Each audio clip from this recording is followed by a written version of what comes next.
What is going on, everyone? My name's Andy and welcome back to another FPL video. It's April 6th at the time of recording this. The sun is shining outside, so I thought what better thing to do than sit in front of my computer, talk about FPL and show you the first draft that I've come up with for my wildcard, which I'm using in Game Week 34. Obviously looking ahead to the Game Week 34 double game week, the 35 double game week and the season running. We've only got a few weeks to go, so there's lots of points to be had.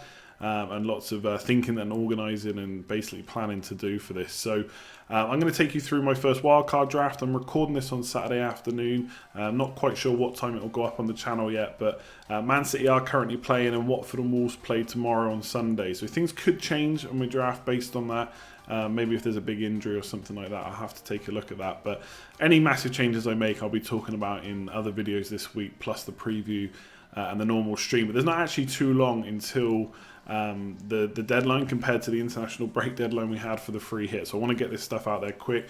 And just to remind ourselves who has double game weeks coming up. So Brighton and Cardiff have one in Game Week 34. And then in Game Week 35, it's the last big double game week of the season, which is Spurs, Brighton, Watford, Southampton, Wolves, Arsenal, and then Man United and Man City. So let's get on with it and I'll show you my first draft. So the big difference between this and the free hit that I used on Game Week 32 is I'm not just looking at the double game weeks, I'm also looking at the last 5 weeks of the season in total. So obviously this is a first draft, things could change, there might be something I've not considered, and like I said, maybe player injuries or something like that. So I'm just going to run you through kind of what I've got, who I've got in there so far, and maybe some like kind of talking points of, you know, have I forgotten people? Is there players that I've not got in here who could punish us? And stuff like that. So the first thing to say is Camarasa is in the side there because Cardiff have a double game week. It's maybe not the best one, Burnley away and Brighton away, but I think he's probably Cardiff's best option.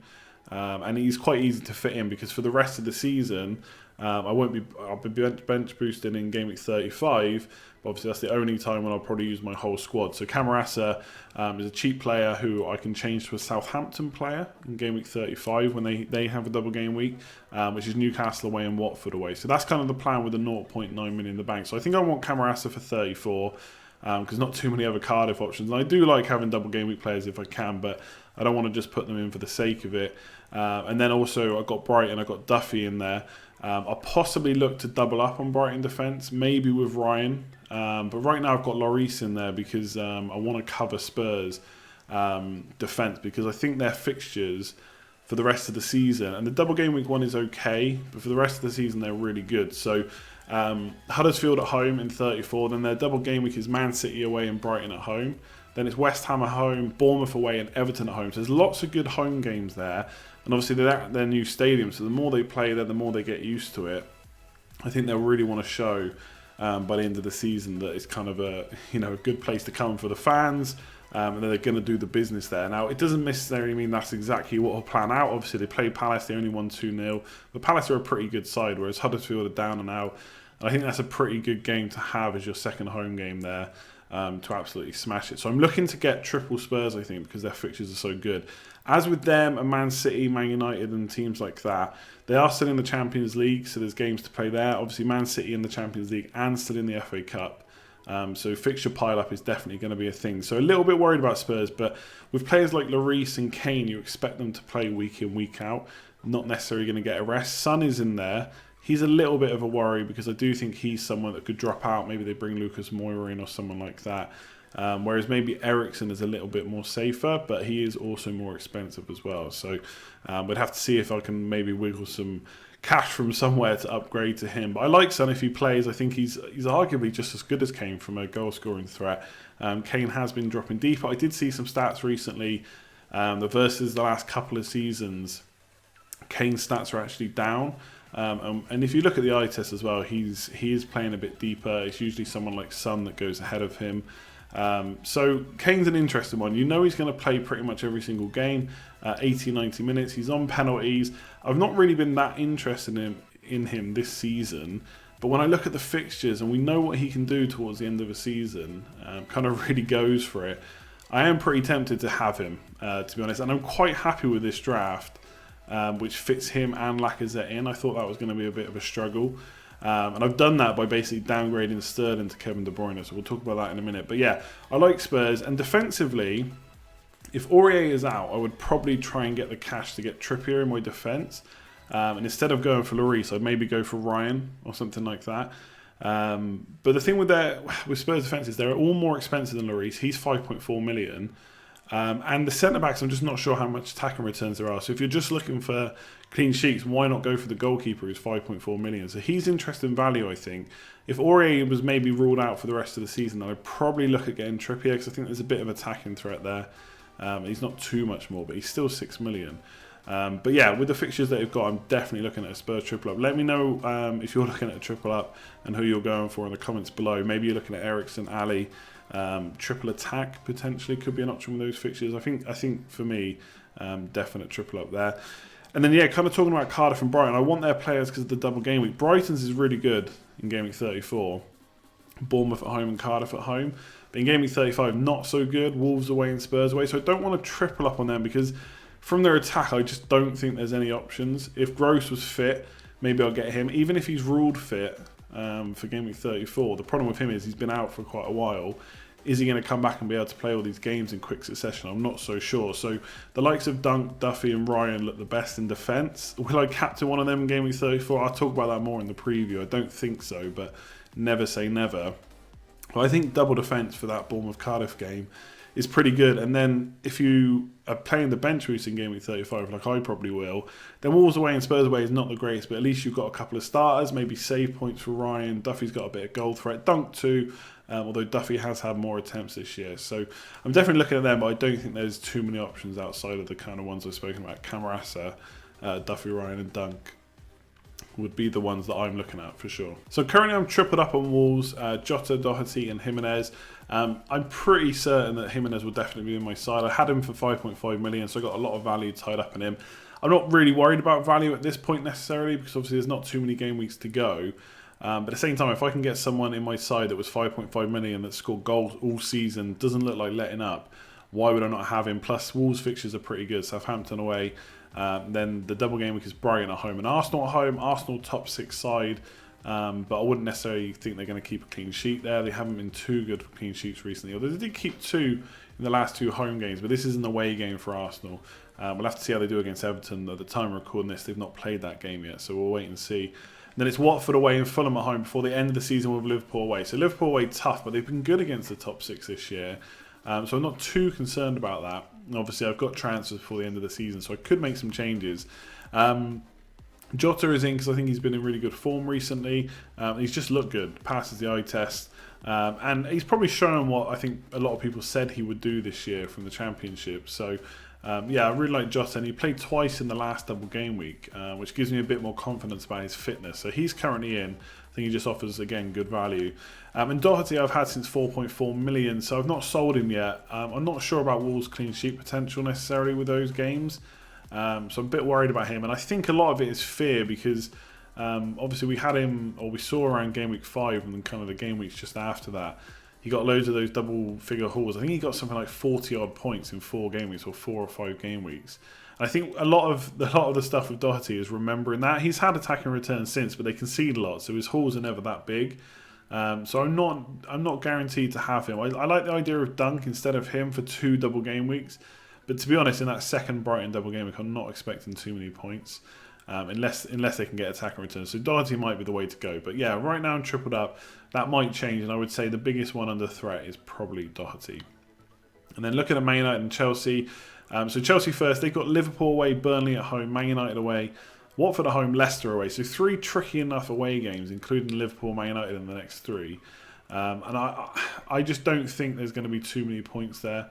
For Chelsea players, they've got no double game weeks. The only attacker I'd really want is Hazard. People talking about Hudson-Odoi, but I mean realistically, you just can't guarantee that he's going to keep playing. Maybe he'll play against West Ham and we'll change our minds because that means he'll have started 2 in a row. But I'm just not sure because the manager said he plays good on the left. That's where Hazard plays. They've got Willian and Pedro as well. I'm just not sure about Hudson-Odoi. Yes, he's cheap. You can put him as your bench option, but I'm looking at Camarasa, who's got a double game week, will definitely play and can be switched to maybe a Watford or a Southampton player instead. So for me, no Chelsea. Man United's a bit tricky because they do have a double game week. West Ham at home in the next game, in game week 34, which could be a decent enough fixture given how West Ham have been playing recently. We'll have to see if they turn up against Chelsea. And then it's Everton away and Man City at home in the double. So that Man City game really does put me off, even though it's at Old Trafford. And then it's Chelsea at home straight after that. So I'm not convinced the points there. Pogba for 9 million is just a no-go for me. I'd rather get a little bit of extra change and go for Eriksen, I think. And I've got Mane currently. I'll come on to Liverpool in a minute. So for me, Man United, I'm definitely not going to go for their defenders. I think over the ones with double game weeks and stuff like that, the other teams with double game weeks, I think there's better options and cheaper options. And then it may be Rashford. Rashford's probably the only one I would look to get. But if ideally I can fit Kane and Lacazette in with Jimenez, then I've just got no room for Rashford. And if Lukaku comes back into the team, Rashford gets pushed wide. I'm not sure he's as going to be as good for points, which has kind of been shown, I think, this season. So for me, Man United and Chelsea currently out of my team, but I do think they could punish us. But given they got Liverpool and Man United away in the next 3, I don't think that punishment will come towards the end of the season. Man United do have Huddersfield away and Cardiff at home to end the season. So let's see. You'd imagine they'll probably be out of Europe, losing to Barcelona. And the tricky fixtures will be out of the way. So maybe I'll look at getting them back. Maybe if Lukaku's playing, he could be a bit of a differential to end the season. But for the wild card, not really looking at them at all. So like Chelsea, Liverpool don't have a double game week, but they do have pretty good fixtures. The next game is tough. Chelsea at home, but then it's Cardiff away, Huddersfield at home, Newcastle away and Wolves at home. So I am looking at having currently Robertson and Mane. Trent Alexander-Arnold was looking pretty good, I think, and obviously he's a bit cheaper than Robertson, but do have some slight concerns that in the match against Southampton he was brought off for Milner, essentially because Southampton were getting a lot of luck across their left side where Trent was. So Milner came up to kind of shore things up. So that's a little bit concerning, although I do think he'll probably start most of the matches. But Robertson's almost a dead cert to start and has got attacking potential and bonus potential as well. So I like the look of him, and like I said, fixtures are good. My only worry is now, I don't want to base too much on one goal, but perhaps now Salah's got that goal, I think that's his first goal for 9 games. Will he now go on a run of form? They've got the fixtures to do it after Chelsea. And is that going to get his confidence back? And will Mane start to regress a little bit? I think Mane's underlying stats have been okay, but obviously Salah's been shooting a lot. Not necessarily as close to goal, and to be fair, in that Southampton match, Salah was not that great.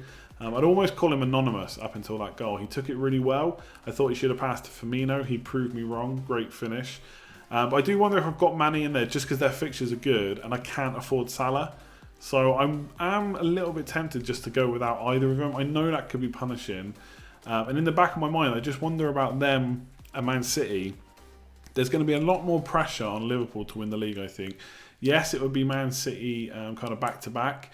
But they've done it before. The players have been there before, most of them. Whereas Liverpool haven't done it. And there's so much that goes around about them having never won the Premier League.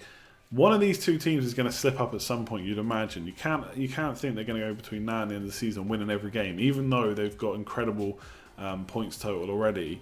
And look, could it be Liverpool? Maybe. But some people thought they were going to slip up last night, and in the end they won 3-1. And that's kind of almost, if you want to be cliche, the sign of champions. Yes, it was an offside goal, but they should have had a penalty which wasn't given, and they ended up scoring 3 anyway. So it'd be interesting to see what Liverpool. I think for defence, I definitely want them. I think there's definitely clean sheets there. For Mane, though, I'm not quite sure, if I'm honest. But he has been in great form. Yes, he's blanked the last 2 games. But before that, he was on great goal-scoring form. So not counting him out just yet. And then Man City, again, is that Kevin De Bruyne in there because I can't afford Sterling? They've got Palace away. Then their double game week is pretty horrible. Spurs at home, Man United away. Yes, they're one of the best teams in the league. They can get goals in those 2 games, but you wouldn't expect them to necessarily trash those teams, especially at Old Trafford. Then Burnley away, Leicester at home, Brighton away. So their fixtures are pretty good. There's lots of away games there, though. Palace, Man United, Burnley and Brighton all away from home. Last day of the season, probably good time to play Brighton, especially if Brighton are already safe. But I don't know about De Bruyne. He's just back. He's just played 2 games in a row, which I quite like. And we've seen him be key to their team before. He's already got an assist again in the FA Cup before I started recording this. Maybe he's got even more points now. 9.7 is a good price. Sterling's over 11 million, so he does save you a bit of money there. But like with any Man City player, you just, especially the attackers, you just don't know if they're going to play twice. I'm worried about not having Aguero because he's been so good. Obviously, he's got a bit of an injury now. Jesus has come in scoring goals. So there is a chance that I just go without Man City. They've got massive fixture pile-up as well. And their games, unlike Spurs, are not that easy. Spurs' run on paper looks great. Man City's not so good, but obviously Man City the better team, so who knows. Let me know in the comments below what you're doing with Man City. I did look at Laporte before, I've looked at Sterling, but as soon as I put Sterling in, it makes it very tricky to get Lacazette or Kane, unless I drop Mane. But do I want to do that? That's kind of where I'm at with the wild card at the moment with Man City players. So I've got De Bruyne in there, and I might look at a defender. Obviously, we've seen Laporte go crazy in double game weeks, but yeah, they're interesting team because the amount of fixtures they've got, and their fixtures are not that easy in the league. And that double game week is pretty horrible, to be fair. Kind of Kane, is he worth the outlay? 12.5 million is a lot of money. Will we captain him? Are we confident enough to captain him? If Spurs have a great game, is it not just as good to captain Son or Eriksen? I suppose with Son, you've got a little bit worry of rotation, but Eriksen's been doing the business recently. If Kane goes nuts against Huddersfield at home, the problem is if you've not got him in your team and you've not structured your wild card to be able to get him in, and to be fair, if you're not going to go with him, you probably shouldn't worry about bringing him in. If he goes nuts against Huddersfield, then he's got a double game week. You're going to worry about wanting to bring him in. So maybe it's a bit of fear. Maybe even talking out loud now, I can hear myself saying, you're worried that Kane's going to do well when you don't have him. Do you think he's going to do well? That's the big difference. And I'm not quite so sure about that.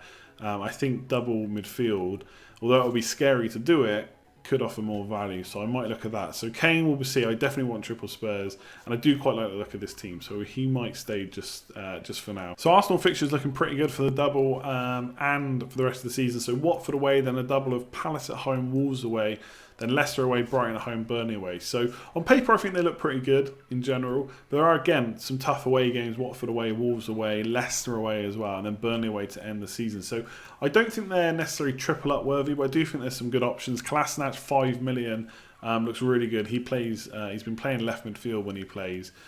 So plenty of attacking potential. The only thing I worry about Arsenal is the lack of clean sheets. So do I just want to spend 5 million just to get attacking returns? Maybe. If they can nick a clean sheet along the way as well, then that could be really good. And you've got Leno for 4.9 million if you think they are going to get some clean sheets in goal. Might be a cheaper way, slightly cheaper way into the defence. Midfield-wise, I'm just not convinced. Ramsey, as someone pointed out on the stream, I always say I like him, and I do. And I think for 7.1, 7.2 million, he's a great price. He started the last 3, but again, then he picks up a slight knock. There's concerns about whether he's going to play against Everton. I don't know yet at the time of recording this, but he did train. But his injury record is not great, so that would worry me. And then other options in midfield, I'm just not interested, to be honest, because I just don't know who's going to start week to week and who's going to bring the points. So up front is where I'm looking for their attacking potential. Lacazette or Aubameyang. Over the last 6 weeks, Lacazette's underlying stats have been better. He's played more. He's only gone 1 game where he's not featured at all. Even if he doesn't start, he does come on. In the last 6 weeks, he's had a 55-minute game, and I think like a 26-minute game as well. And Emery has kind of said recently they can play up front together. They can just go with one. One could come on later on. So I don't think you can sit here and go Lacazette or Aubameyang will play every game to the end of the season, or they'll start every game, because I just don't think that will happen. So when I look at them having exactly the same attacking returns, 24 each, Aubameyang slightly more goals, Lacazette slightly more assists, I kind of like going for that extra money. I think it'd be hard to squeeze Aubameyang in as well. So currently I've gone for him, but I do know that he's probably not going to start every game. So we'll see if he makes it into the final cut. But I do like Lacazette and Kolasinac from Arsenal. I think they're the two kind of standouts if you can't afford Aubameyang.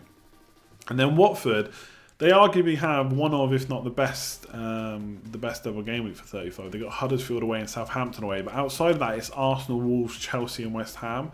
So fixtures are not great. So I've seen people talking about doubling and triple up on them, and they do offer good value. Decore, Delafeu, Deeney, players like that. You could even maybe go into the defence as well. But I just not going to really want to play him too much outside of that double. So if I had a bit more money, maybe I do Camarasa to Delafeu or Decore in Game Week 35, but I'll probably just go for a Southampton player instead. So I'm looking past Wolves, Watford even though I know they've got a really good double game week. That, again, might change by the final draft, but that's where I stand right now. Let me know below if you're going for any Watford players, because there's definitely some good options. But yeah, that's the draft. It will likely change a little bit, but I do kind of like that core. Obviously, it's an exciting time to be playing FPL if you're on your wild card, and especially the amount of players we're taking out have been so good for us in recent weeks, and Like, if I look at that side, I've not even owned most of those players this season. So it's a lot of faith to put in players for the end of the season, but I'm definitely looking forward to it. So that's it for this one. Thanks very much for watching, as always.